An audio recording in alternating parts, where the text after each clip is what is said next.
Evangelho de Lucas, capítulo 13, dos versos 12 ao 30. E percorria a cidade e as aldeias, ensinando e caminhando para Jerusalém. E disse-lhe um: Senhor, são poucos os que se salvam? E ele lhes respondeu: Porfiai por entrar pela porta estreita, porque eu vos digo que muitos procurarão entrar e não poderão. Quando o pai de família se levantar e cerrar a porta, e começardes de fora a bater a porta, dizendo: Senhor, Senhor, abre-nos. E respondendo ele vos disser: Não sei de onde sois. Então começareis a dizer: Temos comido e bebido na tua presença, e tu tens ensinado nas nossas ruas.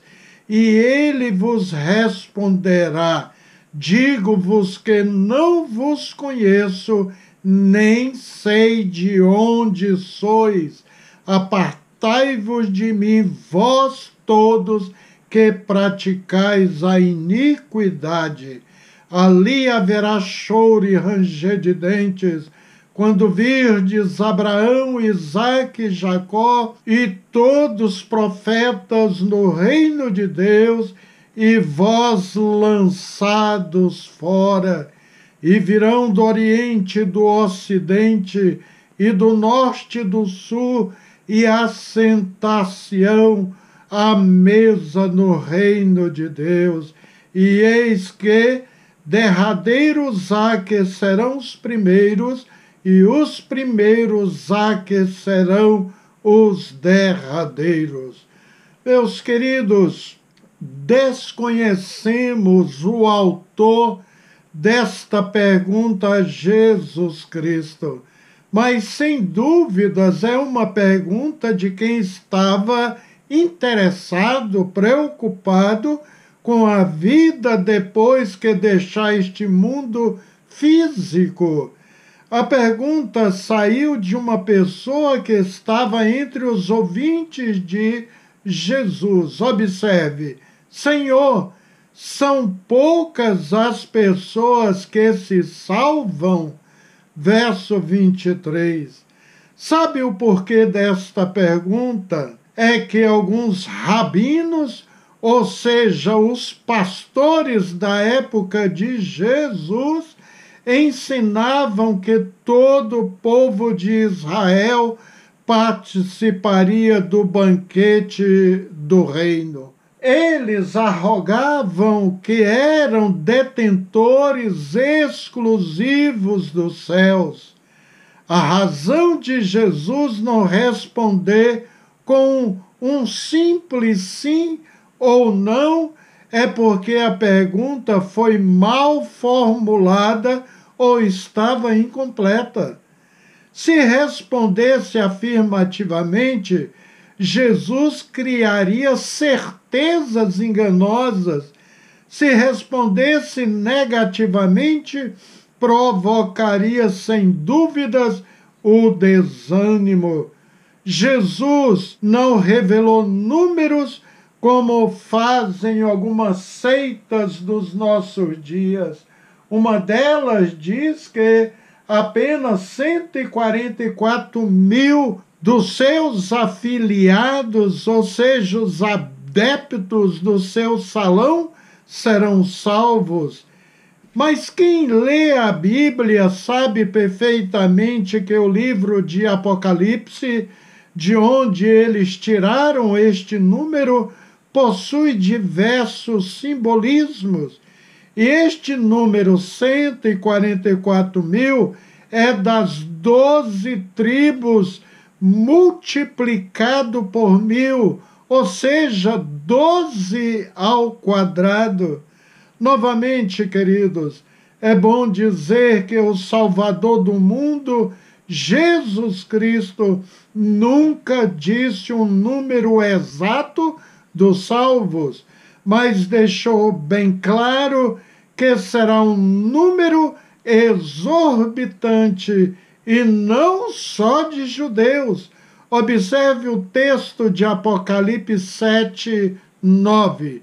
Depois dessas coisas olhei, e eis aqui uma multidão, a qual ninguém podia contar, e todas as nações e tribos e povos e línguas que estava diante do trono e perante o Cordeiro, trajando vestes brancas e com palma nas suas mãos. Observaram que é uma multidão a qual ninguém podia contar, de todas as nações, tribos, povos e línguas. Estamos falando, queridos, de 195 países integrantes da Organização das Nações Unidas e 2 outros que estão sendo observados, que é o Vaticano, a Santa Sé e o Estado da Palestina, também Taiwan e outros no Oceano Pacífico, são estados em livre associação com a Nova Zelândia. A África é o que tem o maior número de nações por continente. Observe, 54 países estão na África, 48 da Ásia, 44 na Europa, 35 na América e 14 na Oceania. O número dos salvos, a qual ninguém podia contar, sairão de todas as nações e tribos e povos e línguas que estão diante do trono e perante o Cordeiro, e diz a Bíblia, trajando vestes brancas e com palma nas suas mãos, como lemos em Apocalipse 7, 9. Então, Jesus respondeu a pergunta lhe feita, não dando números, mas dizendo, procurai entrar pela porta estreita, porque digo-vos, muitos procurarão entrar e não conseguirão. Versos 24. Então, a resposta seria esta: são tantos quanto queiram entrar pela porta estreita que está aberta para todos. Se a porta é estreita, ora, como conseguiremos então entrar, passar por ela? Amigos, só tem uma maneira: nos tornarmos pequenos como crianças. Observe as palavras de Jesus. E disse, com toda certeza vos afirmo que, se não vos converterdes e não vos tornardes como crianças, de modo algum entrareis no reino dos céus. Mateus 18, 3. Então, não podemos ser seus discípulos se não renunciarmos a ser grande, poderosos, dominadores, se não nos tornarmos como criança, isto é, a criança que ainda não entrou na idade da razão, ela não é soberba, e a soberba que tem distanciado os adultos de Deus e, portanto, dos céus. Jesus conta uma parábola depois que respondeu àquela pessoa que o inquiriu. Um certo senhor oferece um banquete. Todos podem tomar parte, porque é de graça. Basta não se considerar grande, basta não se apresentar com jactância ou com a convicção de merecer o melhor lugar. basta ter a disposição de passar pela porta estreita. Todos, evidentemente, procuram entrar. Alguns passam, outros não conseguem, e a um certo ponto a porta se fecha para o banquete, e para os que aceitaram o convite de bom grado, que entraram. Os que ficaram de fora é como aqueles que não entraram na arca de Noé e pereceram no dilúvio.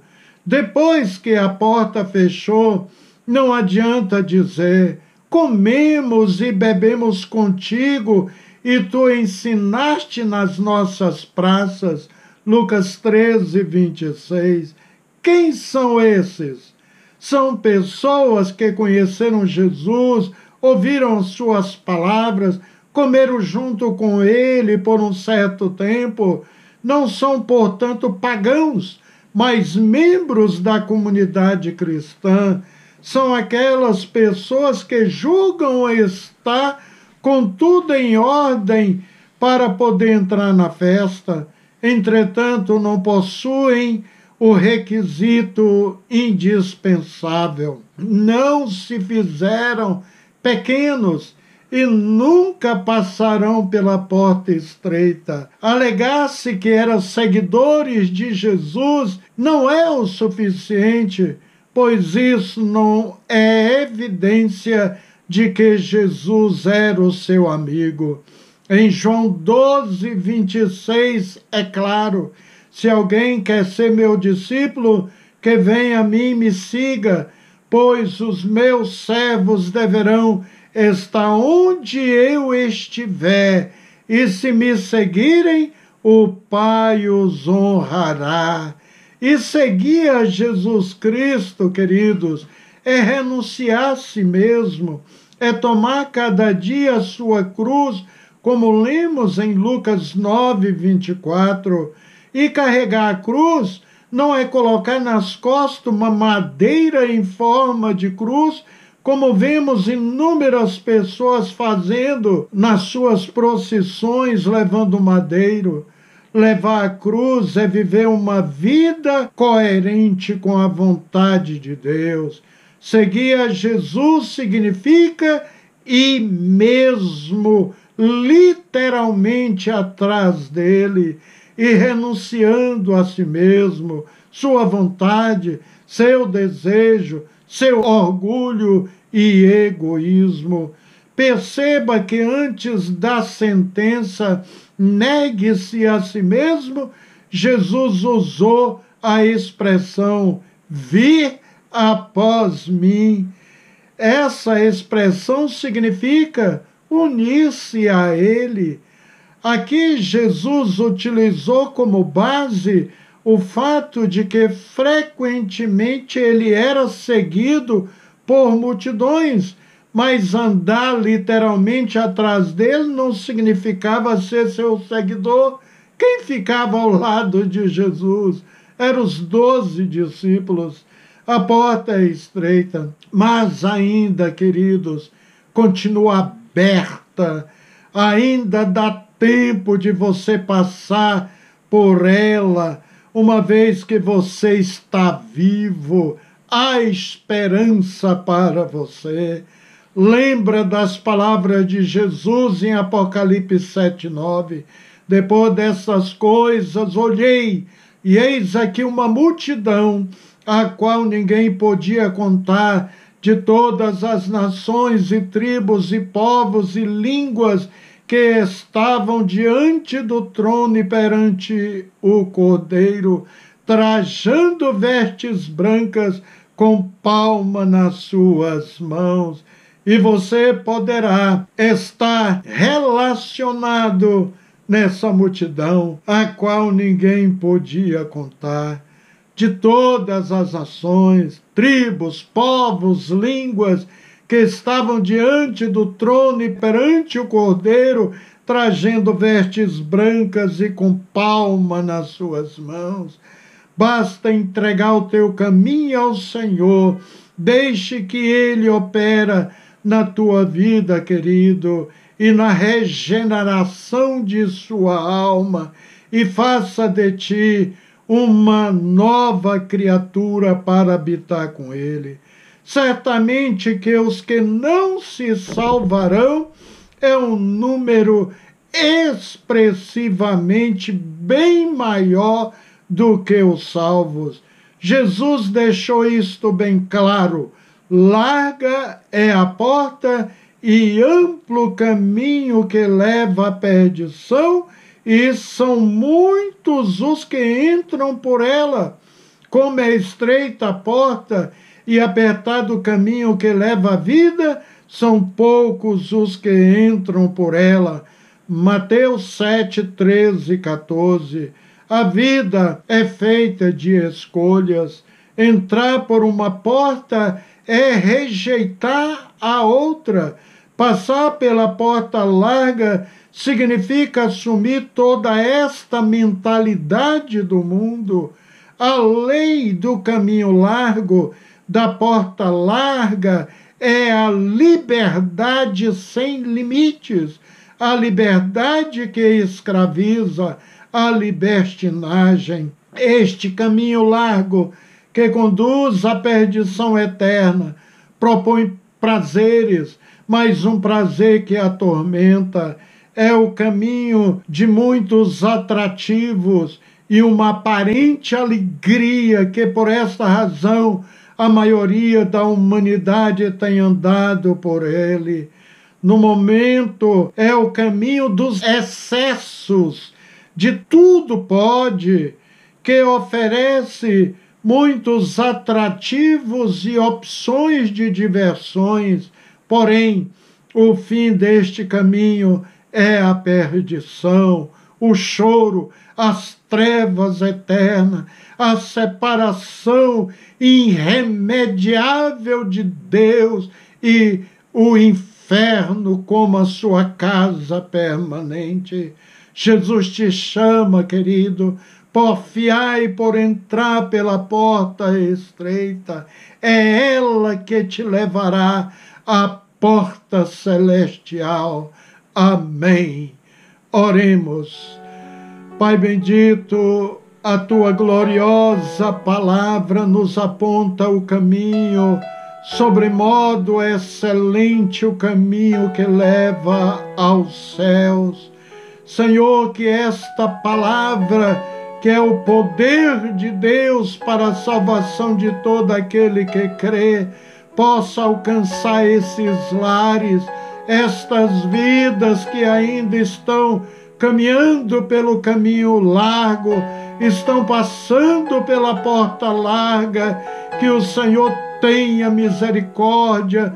Por favor, não deixa esses meus ouvintes da tua palavra, perecerem sem Deus e sem salvação. Abençoa também os seus lares ricamente neste dia, Senhor, em nome de Jesus Cristo. Amém. Meus queridos, que Deus abençoe ricamente a sua vida e o seu lar, e até o nosso próximo encontro com a bendita graça de Jesus.